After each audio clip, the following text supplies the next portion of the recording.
Kapag hindi ka gusto ng mga anak o isa sa mga anak ng iyong jowa. Magandang araw po mga kababos. May tanong na madalas kong naririnig, lalo na sa mga seniors na nakatagpo ng bagong pag-ibig sa ibang bansa.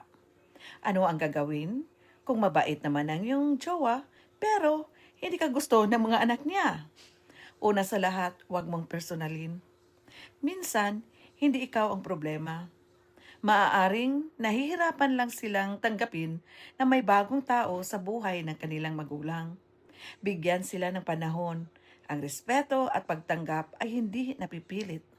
Iwasan ang pakikipagtalo o pakikipagkumpetensya para sa atensyon ng iyong jowa. Tandaan, nauna sila sa buhay ng kanilang magulang at mananatili silang pamilya. Maging magalang, mabait, at totoo sa iyong sarili. Hindi mo kailangan pilitin ang lahat na magustuhan ka. Ang mahalaga ay mayroon kang rumispeto at alam mo ang iyong halaga.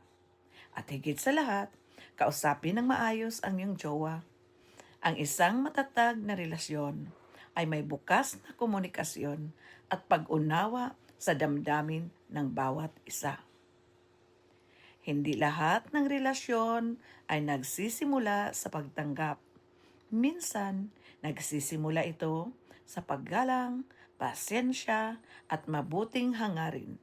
Ang pagmamahal ay hindi minamadali, pati ang pagtanggap.